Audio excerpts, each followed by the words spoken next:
नमस्कार, जय हिंद साथियों। स्वागत है आप सभी का उन्नयन ज्ञान बिंदु जीएस स्टडीज पे। हम लोग चलिए आज की क्लास को शुरू करते हैं। और हम लोग क्या पढ़ रहे थे? भारतीय इतिहास यानी कि आधुनिक इतिहास पढ़ रहे थे। और आधुनिक इतिहास में हम लोग क्रांतिकारी गतिविधियां के बारे में पढ़ रहे थे, क्रांतिकारी आंदोलन के बारे में पढ़ रहे थे। हमने पिछले क्लास में आपको इस चीज से अवगत कराया कि क्रांतिकारी वर्गों का उदय दो चरणों में हुआ। क्रांतिकारी वर्गों का उदय दो चरणों में हुआ था। प्रथम चरण का जो उदय हुआ था क्रांतिकारियों का, वह 1905 के दौरान हुआ था, जब बंगाल का विभाजन हुआ और स्वदेशी आंदोलन के मंद पड़ जाने से जो क्रांतिकारियों का उदय हुआ, उस समय प्रथम चरण हुआ। और 1920 में जब महात्मा गांधी ने असहयोग आंदोलन को चालू किया और 1922 में असहयोग आंदोलन को स्थगित कर दिया, उसके बाद देश में एक निराशाजनक भाव स्थिति पैदा हुई और उसके बाद फिर से जाकर के जो है क्रांतिकारियों का उदय हुआ, जिसको द्वितीय चरण में पढ़ते हैं। हमने इस बात से भी अवगत कराया कि प्रथम चरण में जो क्रांतिकारियों का उदय हुआ उसका प्रमुख केंद्र महाराष्ट्र बना था, महाराष्ट्र। और महाराष्ट्र में ही व्यायाम मंडल, मित्र मेला, अभिनव भारत, ये सब जो है गुप्त क्रांतिकारी संगठन हुआ करता था। और उस संगठन से जुड़े व्यक्तियों ने क्रांतिकारी गतिविधियां जो है किया करते थे, जिसके बारे में हमने पिछले क्लास में आपको बताया। और प्रथम चरण के क्रांतिकारी आंदोलन के दौरान ही विदेशों की सरजमी पर भी क्रांतिकारी आंदोलन हुए। प्रथम चरण का जो आंदोलन रहा क्रांतिकारियों का, उसी समय विदेशों पर भी, मतलब विदेश की भूमि पर भी, विदेश की सरजमी पर भी, जैसे लंदन हो गया, अमेरिका हो गया, पेरिस हो गया, कनाडा हो गया, ये सब जो देश थे, उस देश में भी जो है भारतीयों के द्वारा क्रांतिकारी गतिविधियों का अंजाम दिया गया। तो आइए दोस्तों, आज की क्लास में हम लोग जो विदेशों में क्रांतिकारी आंदोलन हुआ, प्रथम चरण के क्रांतिकारी आंदोलन पिछले क्लास में हम लोग पढ़ चुके थे।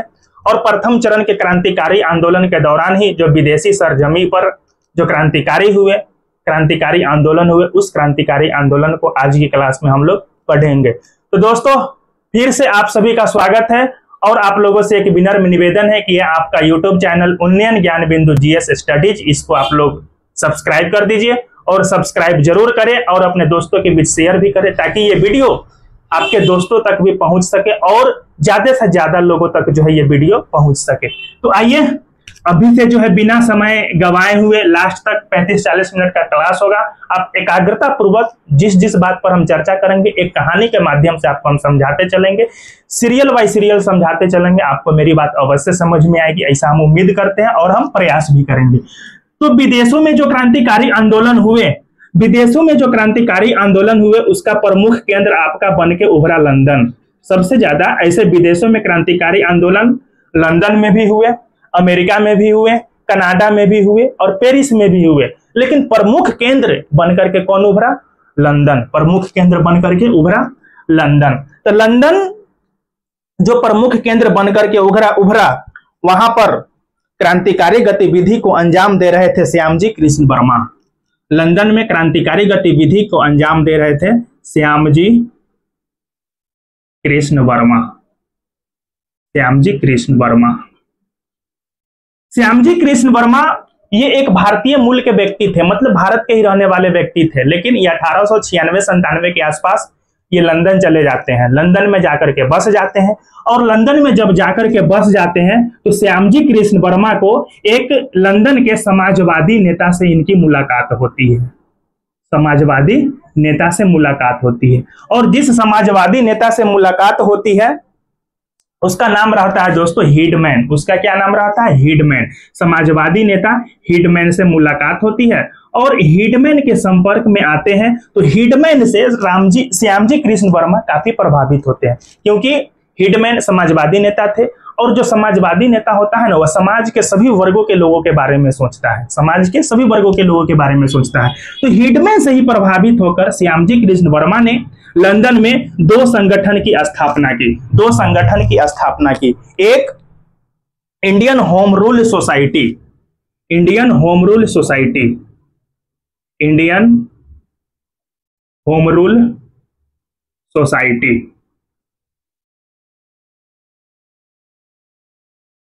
ठीक, इंडियन होम रूल सोसाइटी। उसके बाद इंडिया हाउस। ये दोनों संगठन को आप याद रखेंगे, इंडियन होम रूल सोसाइटी और इंडिया हाउस, ये दोनों संगठन जो है, ये दोनों संगठन श्यामजी कृष्ण वर्मा के द्वारा स्थापित किया गया था। मतलब इसके संस्थापक श्यामजी कृष्ण वर्मा थे। श्यामजी कृष्ण वर्मा हिटमैन समाजवादी नेता के प्रभाव में आकर के इंडियन होम रूल सोसाइटी और इंडिया हाउस नामक संगठन की स्थापना की है। और ये दोनों संगठन की स्थापना दोस्तों 1905 में हुआ। एकदम बेसिक से आप समझते चलिए, कहीं भी आपको किसी भी प्रकार का सस्पिशन नहीं होगा, कंफ्यूज नहीं आप होइएगा। आप सिर्फ डाटा को आप याद करते चलिएगा, किस संगठन की स्थापना किस व्यक्ति के द्वारा हुआ, बस एग्जाम में आप यही तो प्रश्न आपके पूछे जाते हैं। तो जो इंडियन होम रूल सोसाइटी, एक मिनट,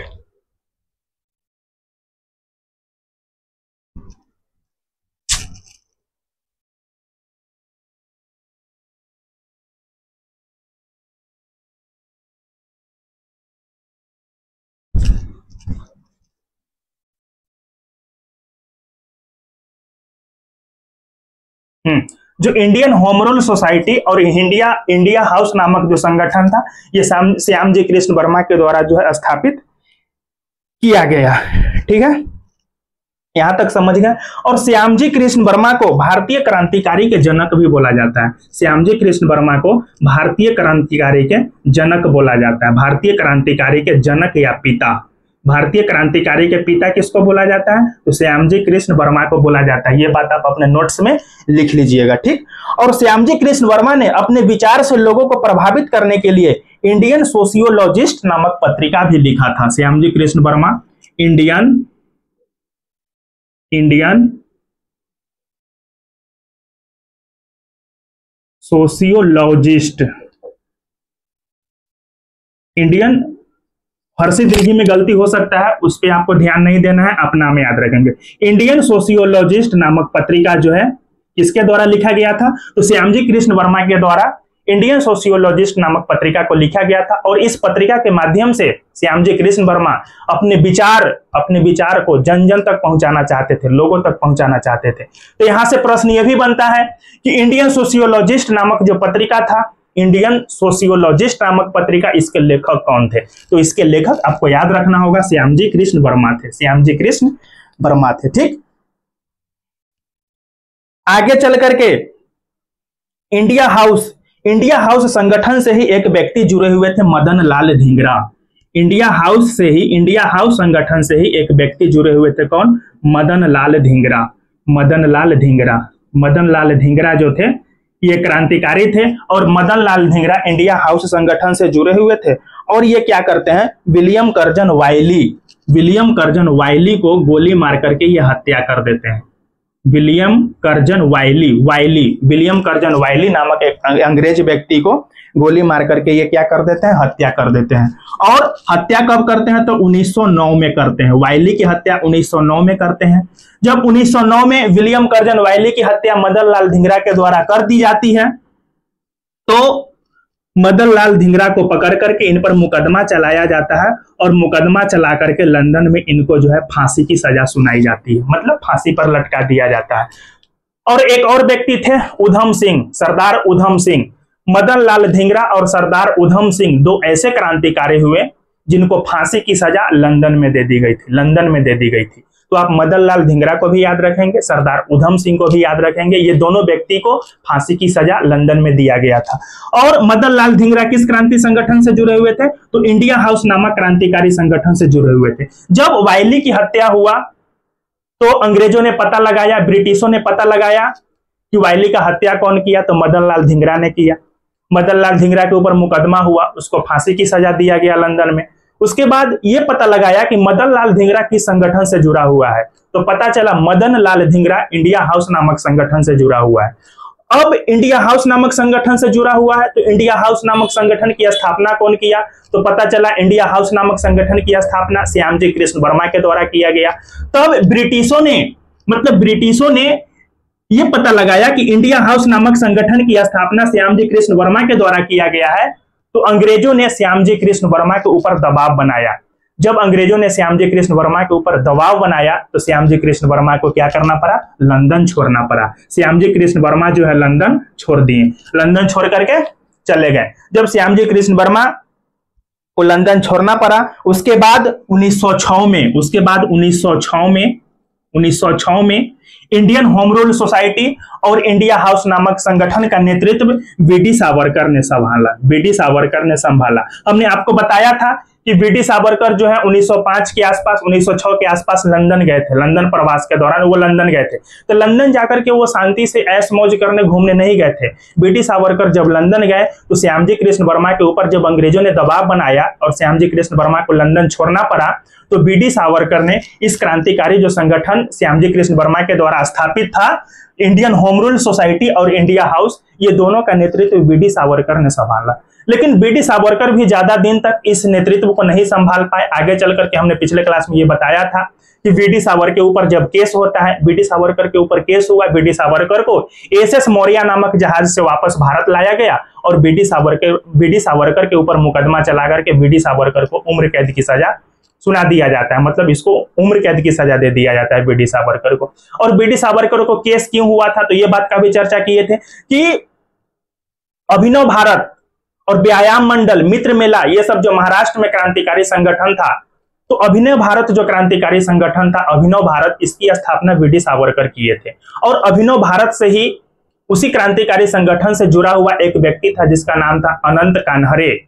अनंत कान्हरे एक क्रांतिकारी था जो अभिनव भारत से जुड़ा हुआ था। और अनंत कान्हरे एक ब्रिटिश मजिस्ट्रेट जैक्सन की गोली मार करके हत्या कर दिया था। और ब्रिटिश मजिस्ट्रेट जैक्सन को जब गोली मार करके हत्या कर दिया अनंत कान्हरे, तो अनंत कान्हरे को तो फांसी पर लटका ही दिया गया। और ये पता लगाया कि अनंत कान्हरे किस संगठन से जुड़ा हुआ है, तो पता चला अनंत कान्हरे जो है अभिनव भारत नामक संगठन से जुड़ा हुआ है।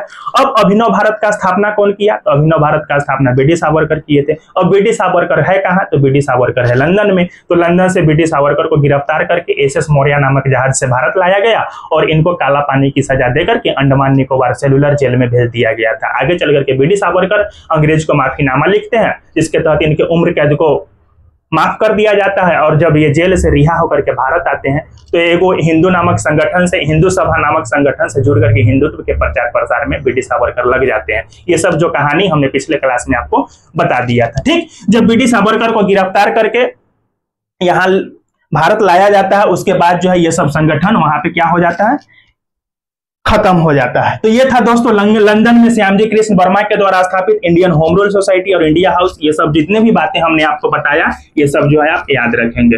और श्यामजी कृष्ण वर्मा के द्वारा जो एक पत्रिका लिखा गया था इंडियन सोसाइटी, इंडियन सोशियोलॉजिस्ट पत्रिका, इसको भी आप क्या रखेंगे, याद रखेंगे। यहां से एग्जाम में डायरेक्ट प्रश्न पूछे जाते हैं।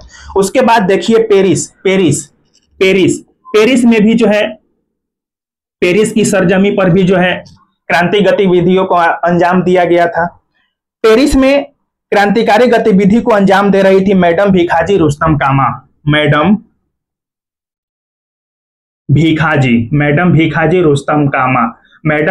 रुस्तम कामा ये पेरिस में जो है क्रांतिकारी गतिविधि के अंजाम दे रही थी। मैडम भीखाजी जो थी ये महाराष्ट्र की रहने वाली थी, ये भी महाराष्ट्र की रहने वाली थी और ये पारसी समुदाय से आती थी। मैडम भीखाजी पारसी समुदाय से आती थी और ये दादा भाई नेरोजी के संगठन में भी जो है मैडम भीखाजी जो है काम कर चुकी थी। तो मैडम भीखाजी पेरिस में जो है क्या करती है, क्रांतिकारी गतिविधियों को अंजाम देती है। और मैडम भीखाजी रुस्तम कामा को भारतीय क्रांतिकारी की माता कहा जाता है। भारतीय क्रांतिकारियों की माता कहा जाता है।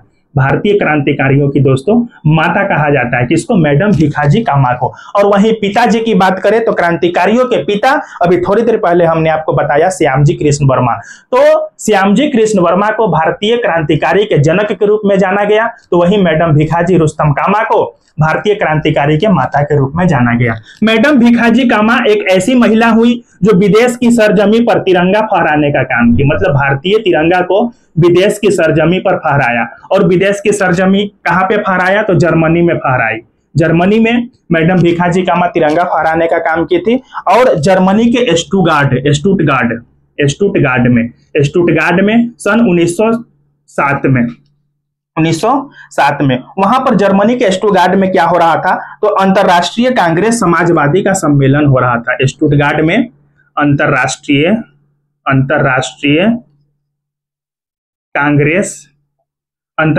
कांग्रेस समाजवादी का सम्मेलन हो रहा था, अंतरराष्ट्रीय कांग्रेस समाजवादी का सम्मेलन जर्मनी के स्टुटगार्ट में हो रहा था। और मैडम भिखाजी कामा उसी सम्मेलन में जो है जर्मनी के स्टुटगार्ट में पहली बार जो है भारतीय तिरंगा को फहराने का काम की थी। ठीक, तो ये था पेरिस के संबंध में। आइए अब इससे आगे देखते हैं। लंदन को देख लिए, पेरिस को देख लिए, अब इससे आगे देखते हैं अमेरिका। अमेरिका अमेरिका अमेरिका में देखिए, अमेरिका भी जो है क्रांतिकारी गतिविधियों का केंद्र रहा है, भारतीय क्रांतिकारी गतिविधि का केंद्र। ठीक, तो अमेरिका में जो भारतीय क्रांतिकारी गतिविधियों का जो अंजाम दिया जा रहा था, तो अमेरिका क्रांति में मतलब अमेरिका में क्रांतिकारी आंदोलन में उभार लाने में मदद लाने के लिए कई सारे पत्र पत्रिका लिखा गया, जैसे फ्री हिंदुस्तान। ये सब इसलिए पत्र पत्रिका बता रहे हैं कि आपके एग्जाम में पूछे जाते हैं कि फ्री हिंदुस्तान के रचयिता कौन है। फ्री हिंदुस्तान पत्रिका के लिखने वाले व्यक्ति तारक नाथ दास। फ्री हिंदुस्तान के बाद सर्कुलर ए आजादी रामनाथपुरी। सर्कुलर ए आजादी और सर्कुलर ए आजादी नामक पत्रिका को लिखने का काम किया था रामनाथपुरी। लिखते चलेंगे आप, साथ ही साथ लिखना भी है, समझना भी है। स्वदेश नामक पत्रिका लिखा था जीडी कुमार। स्वदेश नामक पत्रिका लिखा था दोस्तों आपका जीडी कुमार लिखा था। जीडी कुमार बोले तो गणेश दामोदर, इसका पूरा नाम गणेश दामोदर है, गणेश दामोदर कुमार। तो अमेरिका में जो भारतीय क्रांतिकारी गतिविधियों का जो अंजाम दिया जा रहा था, तो अमेरिका में भारतीय क्रांतिकारी गतिविधि को में उभार लाने के लिए और उसको और मजबूत बनाने के लिए वहां पर यह सब पत्रिका लिखा गया। फ्री हिंदुस्तान तारकनाथ दास के द्वारा लिखा गया, सर्कुलर ए आजादी रामनाथपुरी के द्वारा लिखा गया, स्वदेश नामक पत्रिका जीडी कुमार के द्वारा लिखा गया। और ये सब जितने भी पत्र पत्रिकाएं लिखे गए, ये सब पत्र पत्रिका के माध्यम से ये जो लोग थे, क्रांतिकारी थे, अपनी विचारधारा को जन जन तक पहुंचाने का काम करते थे। ठीक, कि इनकी क्या विचारधारा है, ये अंग्रेजों से क्या उपेक्षा करते हैं।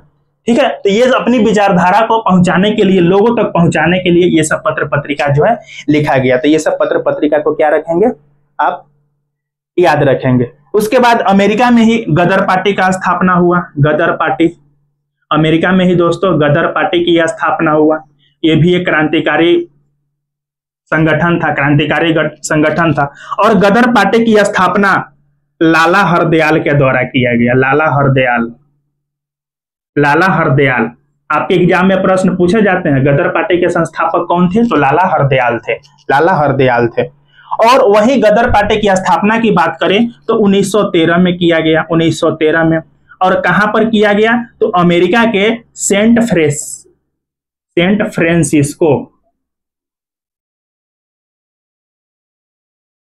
फ्रांसिस्को ठीक, सेंट फ्रांसिस्को, अमेरिका के सेंट फ्रांसिस्को नामक जगह पर, या फ्रांसिस्को जो कह लीजिए, अमेरिका के सेंट फ्रांसिस्को नामक जगह पर गदर पार्टी की स्थापना 1913 में लाला हरदयाल के द्वारा किया गया। वहीं गदर पार्टी की पहला अध्यक्ष की बात करें तो सोहन सिंह भाखना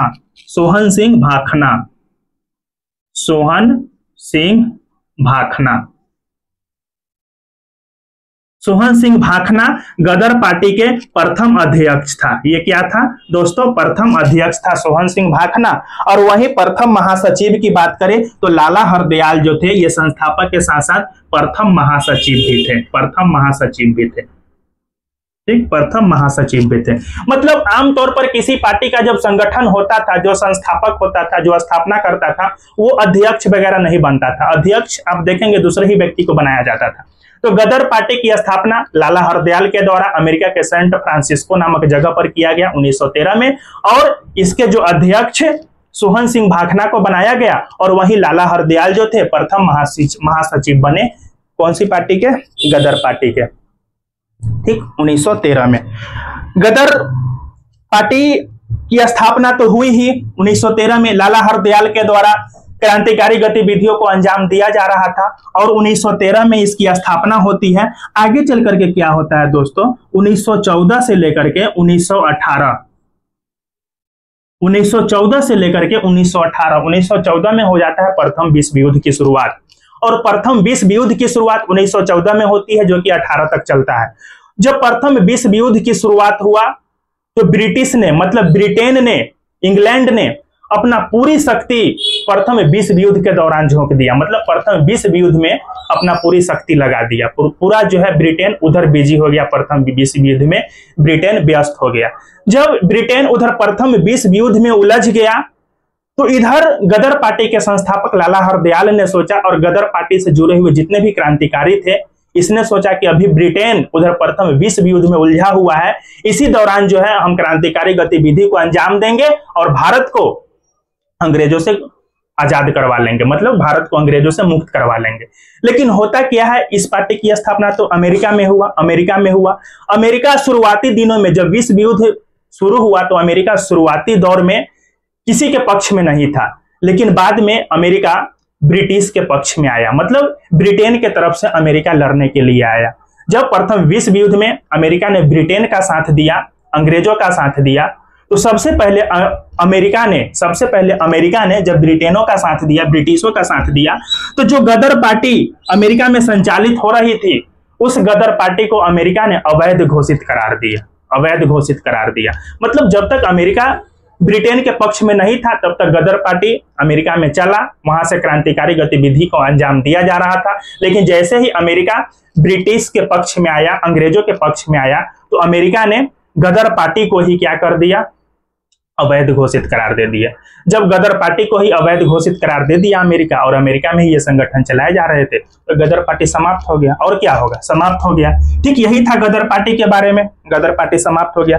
गदर पत्रिका का पहला अंक, ये जो है किताब भी लिखा गया था, गदर नामक पत्रिका भी लिखा गया था। ठीक, और गदर पत्रिका जो है, इसका पहला अंक जो है उर्दू भाषा में छपा था। एग्जाम की दृष्टि से बहुत ही महत्वपूर्ण प्रश्न बनता है कि गदर पत्रिका का जो पहला अंक जो छपा था, किस भाषा में प्रकाशित हुआ था पहला अंक, तो गदर नामक पत्रिका की पहला अंक जो है उर्दू भाषा में प्रकाशित हुआ था, उर्दू भाषा में। उसके बाद हिंदी में भी छपा, अंग्रेजी में भी छपा, बांग्ला में भी छपा, तमिल में भी छपा। लेकिन प्रथम अंक की बात करें तो उर्दू में जो है गदर पार्टी छपी थी, यानी कि प्रथम संस्करण उसका भाषा उर्दू था। ठीक, ये सब बात समझ गए। और गदर पार्टी के पृष्ठ पर, जो मेन पृष्ठ होता था, उस पे लिखा हुआ था अंग्रेजी राज का काला चिट्ठा। अंग्रेजी राज के काला चिट्ठा नामक, मतलब उसके पृष्ठ पे, मतलब हेड पृष्ठ पे, जो मेन पृष्ठ होता है, मुख्य पृष्ठ पे अंग्रेजी राज का काला चिट्ठा, इस बात से जो लिखा हुआ रहता था, और उसी से जो है गदर नामक पत्रिका संचालित होती थी। और ये उर्दू भाषा में इसका पहला संस्करण आया था। ये था गदर पार्टी के बारे में, और ये था अमेरिका में चल रहे क्रांतिकारी गतिविधि के बारे में। ठीक, सब बात आपको अवश्य ही समझ में आ रहा होगा, क्योंकि हम सब बिंदु को तोड़ तोड़ के बता रहे हैं, किसी भी प्रकार का कोई कंफ्यूजन नहीं रह रहा होगा आपके मन में। और अगर आपको मेरा प्रयास अच्छा लग रहा है तो आपसे फिर से रिक्वेस्ट कर रहे हैं, बार बार रिक्वेस्ट कर रहे हैं, यूट्यूब चैनल उन्नयन ज्ञान बिंदु जीएस स्टडीज, इसको आप लोग अवश्य सब्सक्राइब कीजिए और अपने दोस्तों के बीच शेयर भी कीजिए। ठीक, अब आइए इससे आगे देखते हैं। इससे आगे इतिहास में एक प्रकरण है कामागाटा मारू। कामागाटा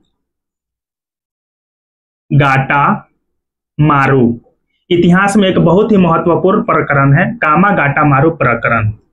इस चीज को समझते हैं, कामागाटा मारू प्रकरण क्या था, कामागाटा मारू प्रकरण क्या था। ये जो हुआ कामागाटा मारू प्रकरण, ये 1914 में ये घटना घटित हुई। कब घटित हुई? 1914 में घटना घटित हुई। ठीक, और कामागाटा मारू जो है, ये एक प्रकार का जापानी जहाज का नाम है, जापानी जहाज है, जापानी जहाज।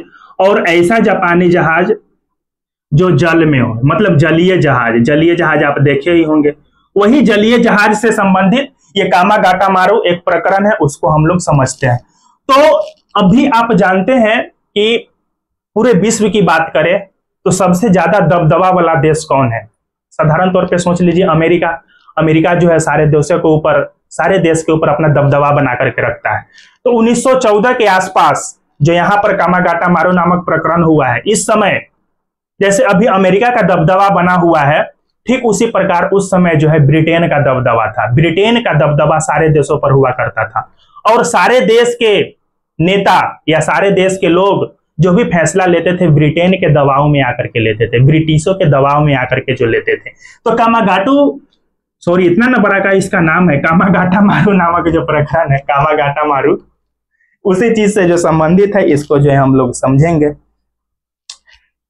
कनाडा की सरकार ने एक नियम बनाया था कि वैसे भारतीय जो कनाडा आना चाहते हैं वो डायरेक्ट अगर कनाडा से भारत आएंगे, वो डायरेक्ट अगर कनाडा से चल करके भारत आएंगे, डायरेक्ट कनाडा से चल करके भारत आएंगे, गलती बता दी। कनाडा की सरकार ने एक ऐसा प्रकरण बनाया था कि वैसे भारतीय जो भारत से चल करके डायरेक्ट कहाँ आएंगे, कनाडा आएंगे, मतलब भारत से चल करके अगर डायरेक्ट कनाडा आएंगे तो उनको कनाडा में प्रवेश दिया जाएगा। लेकिन वैसे भारतीय जो दूसरे राष्ट्र से, दूसरे देश से आएंगे, दूसरे देश से अगर भारतीय आकर के कनाडा में प्रवेश चाहेंगे तो उसको हम कनाडा में प्रवेश नहीं होने देंगे। फिर से समझिए इस बात को, कनाडा की सरकार ने एक नियम बनाया कि वैसे भारतीय जो डायरेक्ट प्रत्यक्ष तौर पर डायरेक्ट भारत से अगर कनाडा आएंगे तो उनको हम कनाडा में प्रवेश करने देंगे, और जो भारतीय किसी दूसरे देश से कनाडा में आएंगे उनको हम कनाडा में प्रवेश नहीं करने देंगे, कनाडा में प्रवेश नहीं करने देंगे। होता क्या है, आगे चल करके वर्ष 1913 में कनाडा की सरकार ने 35 ऐसे भारतीयों को 35 ऐसे भारतीयों को कनाडा में प्रवेश कराया, कनाडा में प्रवेश करने दिया, जो भारतीय भारत से डायरेक्ट कनाडा नहीं गए थे बल्कि दूसरे देशों से कनाडा गए थे। कनाडा ने नियम क्या बनाया था कि वैसे भारतीयों को हम कनाडा में आने देंगे जो डायरेक्ट भारत से आएंगे, दूसरे देश से होकर के आएंगे, उनको हम कनाडा में प्रवेश नहीं होने देंगे। लेकिन 1913 में 35 भारतीयों को कनाडा की सरकार ने कनाडा में प्रवेश होने दिया, और वो भारतीय जो है डायरेक्ट भारत से कनाडा नहीं गए थे बल्कि किसी दूसरे देश से जो है कनाडा गए थे। तो जब 1913 में जब हाईकोर्ट के फैसला के द्वारा 35 भारतीयों को प्रवेश दिया गया तो इस चीज से प्रभावित होकर के, प्रोत्साहित होकर के बाबा गुरुदत्त सिंह बहुत इस चीज से क्या हुए, प्रभावित हुए, ठीक, प्रोत्साहित हुए। और बाबा गुरुदत्त सिंह क्या किए, बाबा गुरुदत्त सिंह भाड़ा पर एक जहाज लिए, भाड़ा पर क्या लिए, जापान से एक जहाज लिए, जापानी जहाज, और उसी जहाज का नाम था कामागाटा मारू जहाज। बाबा गुरुदत्त सिंह एक जहाज लिए और हांगकांग से कनाडा रवाना हो गए। कहां से रवाना हो गए, हांगकांग से कनाडा के लिए रवाना हो गए बाबा गुरुदत्त सिंह। और ये जो जहाज था इस पर 376 यात्री सवार थे। कितने यात्री सवार थे, 376 यात्री सवार थे। मतलब 376 व्यक्ति को लेकर के बाबा गुरुदत्त सिंह कहां चले गए, कनाडा चले गए। कहां से यात्रा स्टार्ट किए, तो हांगकांग से जो है यात्रा स्टार्ट किए कनाडा के लिए। जब बाबा गुरुदत्त सिंह 376 यात्रियों को लेकर के हांगकांग से कनाडा गए और जब कनाडा की बंदरगाह पर रुके तो कनाडा की सरकार ने कनाडा में प्रवेश करने को लेकर बाबा गुरुदत्त सिंह पर रोक लगा दिया। मतलब बाबा गुरुदत्त सिंह जो 376 यात्रियों को लेकर के कनाडा में गए थे वो भारत से नहीं गए थे बल्कि हांगकांग से गए थे। इस वजह से कनाडा की सरकार ने क्या कर दिया, कनाडा में प्रवेश को लेकर रोक लगा दिया, बंदरगाह पर उतरने ही नहीं दिया गया। और इस चीज से बाबा गुरुदत्त सिंह परेशान हुए और वहां पर जो बंदरगाह था उस बंदरगाह का नाम था बैंकुवर। जिस बंदरगाह पर बाबा गुरुदत्त सिंह का जहाज रुका था उस बंदरगाह का नाम था दोस्तों बैंकुवर बंदरगाह। जब इनको बैंकुवर बंदरगाह पर नहीं उतरने गया तो वहां पर जो है शोर कमेटी का गठन किया गया। किस कमेटी का गठन किया गया, शोर कमेटी का गठन किया गया। और इस शोर कमेटी का प्रयास था कि बाबा गुरुदत्त सिंह जो 376 यात्री को लेकर कनाडा के बंदरगाह पर पहुंचे हैं इनको कनाडा में प्रवेश दिलाया जाए। इनको क्या किया जाए, कनाडा में प्रवेश दिलाया जाए। और वहीं शोर कमेटी के सदस्य की बात करें तो हुसैन रहीम, सोहनलाल पाठक, कौन कौन थे, हुसैन रहीम, सोहनलाल पाठक, सोहनलाल पाठक, बलवंत सिंह, ये सब जो व्यक्ति थे, हुसैन रहीम, सोहनलाल पाठक, बलवंत सिंह, ये सब भारतीय थे जो कनाडा में रह रहे थे। और इन सबों ने मिलकर के शोर कमेटी का गठन किया और शोर कमेटी का गठन करके इन सब का प्रयास था कि बाबा गुरुदत्त सिंह को कनाडा में प्रवेश दिलाया जाए। लेकिन शोर कमेटी बाबा गुरुदत्त सिंह को कनाडा में प्रवेश को लेकर के असफल रहा। शोर कमेटी के प्रयास के बावजूद भी कनाडा की सरकार ने बाबा गुरुदत्त सिंह को कनाडा में प्रवेश को लेकर के अनुमति नहीं दिया। और अनुमति न देने का कारण यह था कि ब्रिटिश दबाव बनाए हुए था। मतलब ब्रिटिश यानी कि अंग्रेजों ने कनाडा के सरकार के ऊपर यह दबाव बना रखा था कि भारतीयों को प्रवेश नहीं देना है कनाडा में। जो बाबा गुरुदत्त गया है 376 यात्री को लेकर के कनाडा में, उसको प्रवेश नहीं देना है, जिस वजह से कनाडा की सरकार प्रवेश नहीं दी। जब प्रवेश नहीं दिया तो बाबा गुरुदत्त सिंह अब करे तो क्या करे, परेशान होकर के फिर कनाडा से कहां चले गए, भारत की ओर रवाना हुए। कनाडा से कहां की ओर रवाना हुए, भारत की ओर रवाना हुए। ऐसे ही हांगकांग से कहां गए थे, हांगकांग से कनाडा गए थे। जब कनाडा की सरकार ने कनाडा में प्रवेश नहीं दिया तो बाबा गुरुदत्त सिंह परेशान होकर के कनाडा से भारत की ओर रवाना हुए। और भारत की ओर रवाना होते हुए भारत के कलकत्ता में है एक बजबज बंदरगाह, कलकत्ता में एक जगह है बजबज, उसी बजबज बंदरगाह पर बाबा गुरुदत्त सिंह पहुंचते हैं। ठीक, बजबज जगह पर जो है बाबा गुरुदत्त सिंह पहुंचते हैं। कनाडा से भारत की ओर जब प्रस्थान कर रहे थे तो जहाज पर भगवान सिंह और बरकतुल्ला, भगवान सिंह और बरकतुल्ला, ये सब जो लोग थे वो जहाज पर जो 376 यात्री थे, 376 यात्रियों के सामने एकदम जोर शोर से जोशीला भाषण दिया, मतलब क्रांतिकारी भाषण दिया। बाबा गुरुदत्त सिंह, भगवान सिंह, बरकतुल्ला, ये सब जो लोग थे, भगवान सिंह, बरकतुल्ला, ये 376 यात्रियों को इतना जोशीला भाषण दिया और क्रांतिकारी भाषण दिया कि वो 376 जो यात्री थे वो भाषण सुन करके अंदर से जो है उग्र हो गए। इनका कहना था कि हम लोग जो हांगकांग से कनाडा गए हैं और कनाडा की सरकार ने हम लोगों को प्रवेश नहीं करने दिया है, इसका वजह ब्रिटेन है, इसका वजह ब्रिटिश है, इसका वजह अंग्रेज है। और अंग्रेजों के दबाव में आकर के ही कनाडा की सरकार ने हमें कनाडा में प्रवेश नहीं दिया है। जब बरकतुल्ला और भगवान दास के भाषण सुने, ये जो है उधर से तो परेशान होकर के लौट ही रहे थे। जहाज पर के लगभग खाने पीने का सामान भी खत्म हो गया था और वहां बंदरगाह पर उतरने नहीं दिया गया था कनाडा में। तो जब बजबज नामक बंदरगाह पर बाबा गुरुदत्त का जहाज पहुंचता है तो बजबज नामक बंदरगाह पर ही अंग्रेज अधिकारी, मतलब ब्रिटिश पुलिस के बीच और जो इस जहाज पर 376 यात्री शामिल थे, सवार थे, तो यात्रियों के बीच और अंग्रेजों के बीच जो झड़प हो जाता है, क्या हो जाता है, झड़प हो जाता है। और उसी झड़प में कई गो लोग भी मर जाता है, लगभग 18 यात्री जो है इसी झड़प में मारे जाते हैं। और कुछ यात्री जान बचाकर भाग जाते हैं, कुछ यात्री को पकड़ा जाता है, उनके ऊपर मुकदमा चलाया जाता है। और ये जो कांड हुआ, ये जो प्रकरण हुआ, इसी को कामागाटामारू प्रकरण के नाम से जानते हैं। ठीक, कामागाटामारू प्रकरण के नाम से जानते हैं। तो ये था दोस्तों कामागाटामारू प्रकरण, और ये था विदेशी सरजमी पर चलाए जा रहे हैं क्रांतिकारी गतिविधियां, जिसका प्रमुख केंद्र लंदन बन करके उभरा। लंदन में क्रांतिकारी गतिविधियां चलाई गई। लंदन के बाद पेरिस में चलाया गया। ठीक है, पेरिस के बाद यहाँ अमेरिका में चलाया गया। अमेरिका में भी क्रांतिकारी गतिविधियों को अंजाम दिया गया। अमेरिका के बाद कनाडा में जो है कामागाटामारू जो प्रकरण हुआ, उस चीज के बारे में हमने आपको समझाने का प्रयास किया। और कामागाटामारू प्रकरण में बाबा गुरुदत्त सिंह कनाडा से जब भारत की ओर प्रस्थान किए तो 376 यात्री था, वो सब तो भूखे प्यासे था बेचारा, क्योंकि हांगकांग से गया कनाडा, फिर कनाडा से आया भारत, जहाज पर के खाने पीने का सामान है खत्म। और ये लोग जोशीला भाषण दिए ही थे, ब्रिटिशों के खिलाफ, अंग्रेजों के खिलाफ भाषण दिए थे, लोगों को समझाए थे कि अंग्रेजों के दबाव में आकर के ही कनाडा की सरकार ने हमें कनाडा में प्रवेश नहीं होने दिया है। और जब ये सब यात्री बजबज नामक बंदरगाह पर उतरे तो आक्रोशित होकर के ये सब यात्री क्या कर दिए, ब्रिटिश अंग्रेज जो सिपाही था वहां पर, सिपाहियों को पकड़ करके थोड़ना चालू कर दिया, कूटना चालू कर दिया। अंग्रेज भी कुटाया, जो सिपाही था ब्रिटिश सिपाही वो भी कुटाया, और कुछ यात्री भी मारे गए, जिसमें से लगभग 18-20 यात्री मारे गए। उसी झड़प में, और कुछ यात्री जान बचा करके भाग गए, कुछ को पकड़ा गया और उनके ऊपर मुकदमा चलाया गया। तो ये था दोस्तों कनाडा से संबंधित कामागाटा मारू प्रकरण। अमेरिका में चलाए जा रहे क्रांतिकारी गतिविधियां, पेरिस में चलाए जा रहे क्रांतिकारी गतिविधियां, और लंदन जो उसका प्रमुख केंद्र बन करके उभरा था, लंदन में चलाए जा रहे क्रांतिकारी गतिविधियां।